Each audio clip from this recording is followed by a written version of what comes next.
회장이 2015년에 2심에서 패소했을 때 1200억은 이미 냈다고 보시면 되고 현대 무벡스 지분을 갖고 있던 걸 현대 엘리베이터로 넘깁니다. 그게 한 863억 정도 가치예요. 2000억이잖아요. 1700억인데 벌써 넘었네 라고 생각할 수 있지만 이자가 어마어마하게 붙었습니다. 700억 정도를 감당해야 돼요. 그러니까 현대 엘리베이터를 지킬 만한 자금력이 크지 않단 말이죠.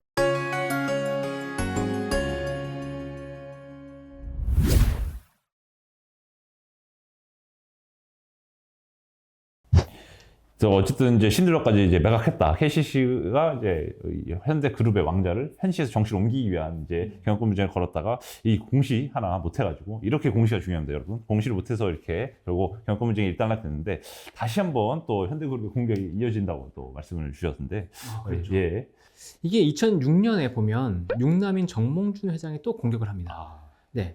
근데 보면 이 그룹의 그 표를 보시겠지만 원래 현대그룹의 축은 현대 엘리베이터가 최대 지주 제일 위에 있었어요. 그러니까 KCC는 이 현대 엘리베이터를 공격했단 말이에요. 예. 근데 보면은 중간 지주사가 현대상선이에요. 예. 현대 엘리베이터 밑에 현대상선, 현대상선이 나머지 회사를 다 들고 예. 있는 회사였거든요. 물론 이제 순환 출자도 일부 있었지만 예. 그러다 보니까 정몽준 회장은 현대 엘리베이터 말고 현대상선을 공격하면 되겠다. 그러면서 이제 현대상선의 지분을 본격적으로 취득을 하기 시작합니다. 예. 현대상선. 그럼 저 승부의 결과는 또 지금 그래서 보면 중간까지 예. 봤을 때 현정훈 회장이 27.3%, 정몽준 회장이 32.9%까지 지분을 늘려요. 예. 그러니까 정몽준 회장이 승리하는 것처럼 보입니다. 예. 근데 이러면서 이제 현정훈 회장이 회사를 지키긴 지켜야 되겠으니까 예. 어떤 판단을 하냐면 파생 상품 계약을 체결합니다. 네. 그 당시에 이제 외국인 투자자가 케이프포춘이라고 현대상선의 지분을 들고 있었는데 예전부터 이제 정중 회장 때부터 우호적인 관계를 갖고 있던 외국인 투자 회사였어요. 근데 이 회사를 확실하게 이제 우군으로 확보하기 위해서 파생 상품 계약을 체결합니다. 근데 이 당시에 체결했던 계약은 차액 정산 계약이었어요. 그러니까 니네가 우리 회사 지분을 갖고 있대. 의결권은 우리한테 줘. 네. 대신에 여기에 대해서 손실을 본다 그러면 우리가 다 책임을 져줄게. 그런 계약을 체결하면서 케이프포춘 지분 10%를 우호 지분을 갖고 네. 옵니다. 그러니까 37.3% 대 32.9%가 돼버린 거죠. 정몽준 회장이 불리해졌어요. 네. 그러면 승부추는 이 파생 상품 계약 요걸로 통해서 어쨌든 경영권 방어에는 성공했다 이 그렇죠. 말씀이시죠? 예. 근데 이걸로도 부족하다고 느끼니까 이제 넥스젠 캐피탈이라는 회사가 또 있는데 거기와도 파생 상품 계약을 체결합니다. 거기도 똑같아요. 근데 수수료 매년 줄고 그다음에 손실 보면은 우리가 부담해줄게. 대신에 이 주식으로 이익 나면 그건 우리 거야. 예. 그런 이제 계약을 체결해요. 근데 예. 그 당시만 해도 2006년이면 2007년 생각해 보세요. 예. 그 당시에 중국 붐이 일었잖아요. 네. 중국 원자재가 빨려갈 때잖아요. 네. 당연히 상선, 해운업이 어마어마하게 좋을 때거든요. 그때 좋았죠. 네. 조선 해운. 예. 네. 그러니까 뭐 이런 계약을 체결한다고 하더라도 큰 문제는 없었던 거예요. 그 당시만 해도. 네. 네. 그런데 2007년 금융위기가 터지면서 예. 이제 문제가 본격적으로 발생하기 예. 시작하죠. 네. 여기서 이제 신딜러가 들어오기 시작합니다. 예. 그 얘기를 좀 더 드리면 예. 그 최근에 2023년 3월 30일에 예. 현정훈 회장이 대법원에서 패소를 했죠. 예. 신딜러한테 1,700억 원을 신딜러가 7,500억 규모의 소송을 걸었고 예.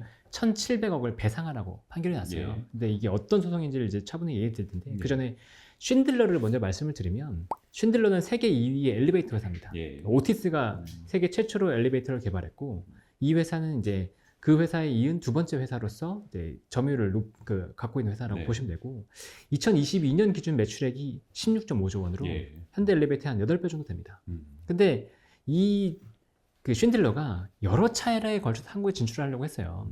그래서 1957년에 합작사를 설립해서 들어왔는데 실패했고 1987년에 또 한국 쉰들러를 설립했는데 부도가 났고 그다음에 중앙 엘리베이터를 인수했지만 결국 그것도 실패했어요. 그리고 현대 엘리베이터와의 합작을 계속 추진합니다.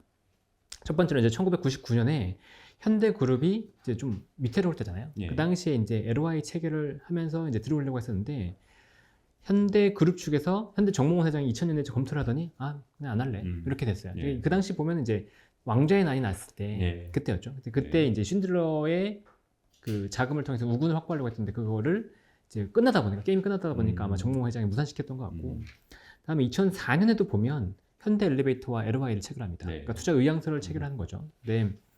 이건 이제 의무가 있는 계약서는 아니기 때문에 이것도 현대그룹 쪽에서 취소를 해버려요. 네. 근데 이 보면 2004년이잖아요. 네.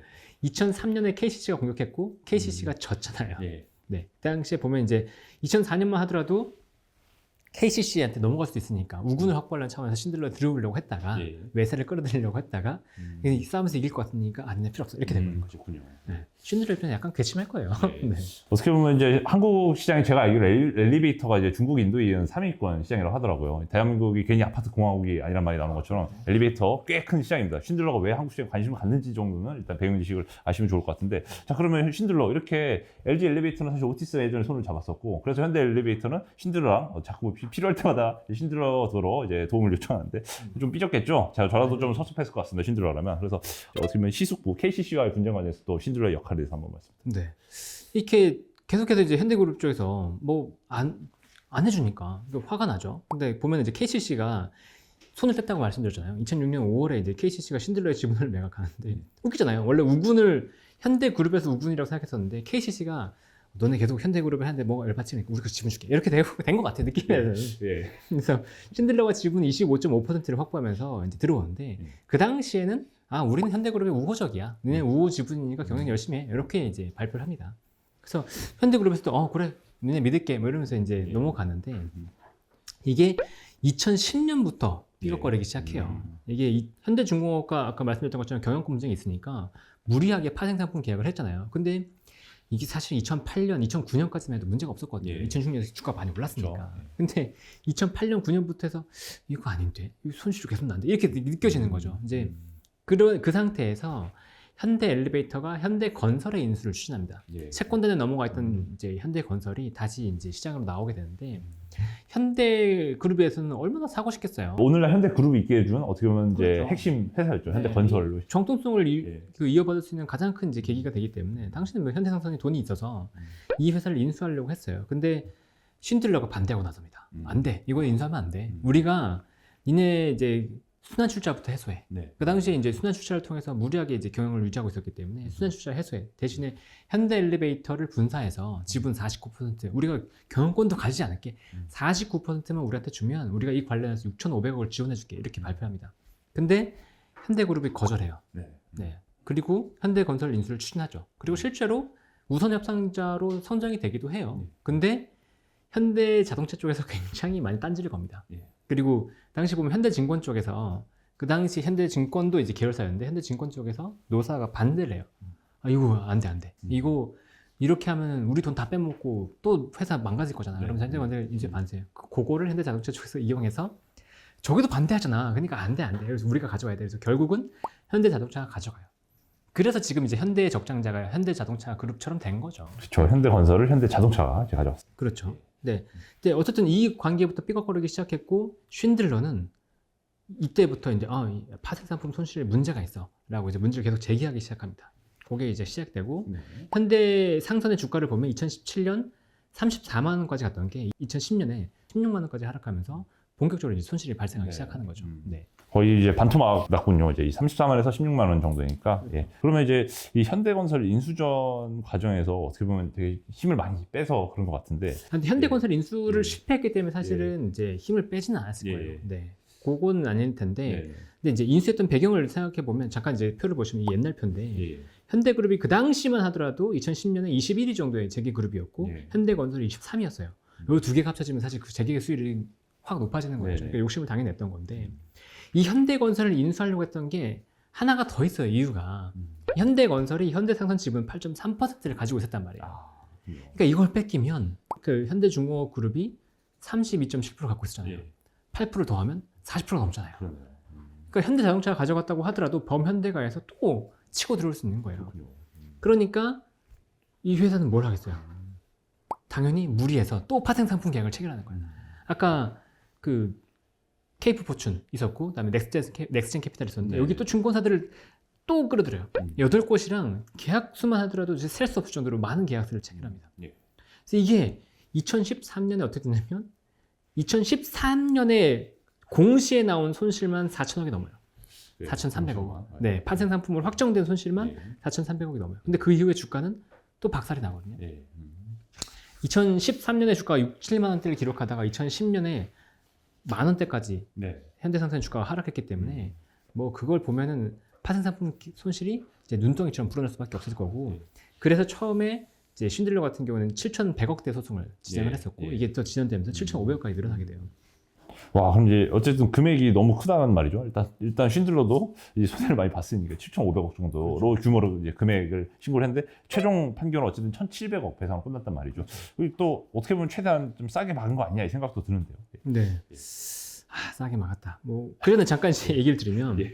이런 엄청난 노력에도 불구하고 현대상선 뺏겼잖아요. 현대건설 인수도 안 했고 현대증권도 매각했어요. 그 당시에. KB증권이 됐죠. 그래서. 네, 예. KB증권 됐죠. 그리고 사제도 출연을 했었고 현대엘리베이터 파생상품 계약으로 손실까지 어마어마하게 감당하면서 현대상선을 지키려고 했는데 뺏겼단 말이에요. 네, 이게 뭐 눈물겹죠. 근데 이 전쟁에서 패하다 보니까 신들러에서는 이제 본격적으로 야 파생상품 계약 이거 너무하잖아. 손실 우리 감당해야 되니까 이제 배상해라고 한 거죠. 근데 이 배상의 대상이 신들러 우리한테 돈 들으라고 아니었어요. 네. 이게 아니고 주주한테 돈을 달라는 게 아니고 현대 엘리베이터의 너의 그 이사진으로서 배임 그리고 너희가 신의 성실의 의무를 다하지 못했기 때문에 여기에 대한 배상을 하라는 거죠. 근데 배임은 사실 아니었던 것 같고 신의 성실 위반을 했기 때문에 그 중에서 7,500억 중에서 1,700억 정도는 부담을 해라라고 예. 법원의 판결이 나온 것 같아요. 그래서 1심은 처음에 승소가 나왔었는데 2심에서 패소했고 예. 3심은 그러니까 3심에서 2심이 확정이 됐거든요. 예. 근데 보면은 현정은 회장이 2019년에 2심에서 패소했을 때 이미 1,000억을 현대엘리베이터 선수금으로 넣었습니다. 예. 네, 그리고 200억 원을 법원에 공탁을 해요. 네, 그래서 1,200억 원 이미 냈다고 그렇죠. 보시면 되고 그 다음에 이제 공시를 통해서 현대 모백스 지분을 갖고 있던 걸 현대엘리베이터로 넘깁니다. 네. 그게 한 863억 정도 가치예요. 그러니까 2,000억이잖아요. 네. 보면은 1,700억인데 벌써 넘었네라고 생각할 수도 있지만 그러니까요. 이 소송이 진행되고부터 이제 기간이 너무 지났기 때문에 이게 이자가 어마어마하게 붙었어요. 그래서 2,700억 정도의 소송 비용이 있기 때문에 아직도 한 6, 700억 정도를 감당해야 됩니다. 그럼 현대그룹 입장에서는 캐시카운 현대엘리베이터밖에 하나밖에 네. 안 남은 그렇죠. 상황에서 이 자금을 마련해야 되는데 보면 현대상선을 지키기 위해서 계속해서 사재를 출연했었고 또 돈이 또 나가야 돼요. 그래서 자금 여력, 그러니까 현대엘리베이터를 지킬 만한 자금 여력이 크지 않단 말이죠. 현재 추가로 600억에서 700억 정도의 캐시가 더 필요한 상황인데 이 현금을 구하기 위해서는 캐시카우는 현대 엘리베이터고요. 근데 문제는 건설 경기가 지금 또 안 좋단 말이죠. 엘리베이터를 뭐 새로 아파트를 많이 지어야지 엘리베이터를 팔면서 매상이 올라갈 텐데 단기간 안에 이 현금 확보가 어려워서 경영권이 또 다시 한번 또 위기에 처하는 거 아닐까요? 그렇죠. 위협의 가능성이 굉장히 크다고 보는 게 최근에 주주행동주의가 커졌잖아요. 예. 그래서 SM도 그렇고 오스템 임플란트도 그렇고 경영진에 문제가 있으면 적극적으로 이제 들어온단 말이에요. 근데 이 현대 엘리베이터가 굉장히 좋은 구조인 게 뭐냐면 아까 말씀드렸던 것처럼 대심에서 일단 대법원에 판결이 나가지고 패소했어요. 그러니까 네. 경영진에 문제가 있다는 게 명확하게 이제 드러나게 되는 거고 여기에 신들러가 지분 15.5%를 들고 있어요. 그러니까 여기 그 신들러는 어차피 현 경영진에 부정적이잖아요. 예. 그럼 여기에 행동주의 펀드가 들어서 붙으면 현 경영진과 충분히 해볼 만한 게임이 돼요. 시가총액 사이즈도 이제 1조 한 중반 정도 되기 때문에 오스템 임플란트나 SM 사례랑 굉장히 비슷하단 말이에요. 그래서 길게 봤을 때 현대 엘리베이터에 들어올 가능성이 크고 그리고 현대 엘리베이터 같은 경우에는 사실 없는 집 장남이잖아요. 예. 그래서 이 그룹을 어떻게 꾸역꾸역 키우다 보니까 이제 자기는 많이 힘들어졌던 케이스인 거죠. 반대로 생각하면 현대 그룹에서 벗어나면 날아갈 회사예요. 날아다니는 회사입니다. 이제 수출도 본격적으로 하고 이제 자금도 확충하면서 이 사업도 크게 키울 수 있는 회사가 될 거거든요. 그래서 그런 측면에서 보면 아마도 굉장히 그 높은 가능성으로 행동주의 펀드가 들어오고 경영권 부정이 나타날 것이다. 그렇게 되면 이 현대 엘리베이터의 지분 가치가 지금보다 높아질 가능성이 굉장히 높다. 이렇게 보입니다. 네, 감사합니다. 그리고 지금까지 LG화학, 현대 이 두 그룹을 중점적으로 많이 살펴봤는데요.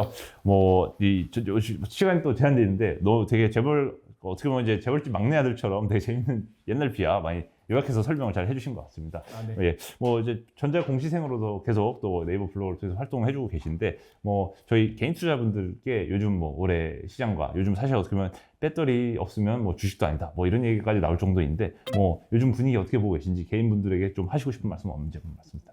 일단 그 개인적인 시장에 대한 뷰는 상고, 중저, 하고 이렇게 보고 있거든요. 일단은 상반기 시장, 특히 1분기 시장이 굉장히 강할 거라고 애초에 봤었는데 1분기 시장이 강할 수밖에 없었던 거는 작년 말에 이제 금리가 너무 높아지면서 이 높아진 금리에 대한 부담이 시장에서 굉장히 과도하게 반영됐다. 이렇게 이슈가 있었고 그다음에 이제 올해 1분기에 인플레이션이 꺾일 게 굉장히 명확하게 보였기 때문에 금리를 피크를 찍으면 과도하게 빠졌던 것들은 되돌림이 분명히 있을 거다라고 봤어요. 그래서 1분기 4월까지 이제 강세가 나타났고, 그럼 그 이후의 시장을 보자는 거죠. 그러니까 왜 중저를 보냐면, 그 이후에 시장이 다시 한번 달리기 위해서는 두 가지가 필요합니다. 둘 중에 하나는 적어도 필요해요. 실적이 좋아지거나 아니면 유동성이 풀리거나. 근데 적어도 실적이 좋아질 만한 상황은 지금 아닌 거죠. 경기 침체가 약침체로 들어가고 있고, 그다음에 유동성을 풀 수 있냐? 그 문제는 또 아니에요. 유동성을 타이트하게 가져갔던 것들이 약간은 완화되는 거지 유동성을 푸는 게 아니란 말이에요. 그럼 여기서 추가적으로 시장이 강하게 상승할 수 있는 비율은 작은 거죠. 근데 말씀드렸던 것처럼 실적은 좀 안 좋을 가능성이 높고, 특히나 미국을 보면 1분기에 달러가 굉장히 강세였기 때문에 우리나라도 그렇잖아요. 원화가 강세면 수출이 약세가 되잖아요. 그러니까 미국에도 그 대규모 빅테크 기업들이 해외에서 매출이 많은데 달러가 강세면 실적이 안 좋을 수밖에 없어요. 그러니까 1분기 실적이 부진하다고 보면 사실은 지금은 꺾일 요인이 굉장히 컸던 거죠. 실제 테슬라 실적이 꺾이면서 주가가 꺾이고 있고. 근데 그 이후 이제 달러는 금리 피크를 기록하면서 달러는 점점 약세가 됐기 때문에 이 달러 약세 기반으로 해서 2분기도 상대적으로 실적이 좋을 수도 있다고 보거든요. 그렇기 때문에 이제 그 기간이 지나면 2분기 실적을 보면서 다시 하반기에 시장이 좋을 수도 있다. 이렇게 보고 있어서 지금 시장에서 굳이 무리하게 덤빌 필요는 없다. 그리고 외국인들도 이제 자금을 좀 빠져나갈 가능성이 있기 때문에 뭐 테마주 같은 경우에도 개인들 중심으로 굉장히 좋았지만 최근에 수급 동향을 보면 기관이나 외국인, 특히 기관이 굉장히 많은 수매도를 보이고 있어요. 근데 그 상황에서 여기서 더 올라가려면 개인의 자금이 더 유입돼야 되는데 그것도 쉽지 않습니다. 그래서 지금 상황에서는 조심하는 게 맞다. 그래서 긴 관점에서 단기 매매보다는 긴 관점에서 공부하는 시기로 보시는 게 좋을 것 같고 현금 비중을 좀 어느 정도 가져가시는 게 좋을 것 같습니다. 네, 알겠습니다. 뭐 현금 비중 좀 챙기시면서 전체적인 시장을 약침체 그리고 긴축 완화도 결국 긴축이다. 이 정도의 메시지를 핵심으로 전체적인 시장 균을 한번 정리해 보도록 하겠습니다.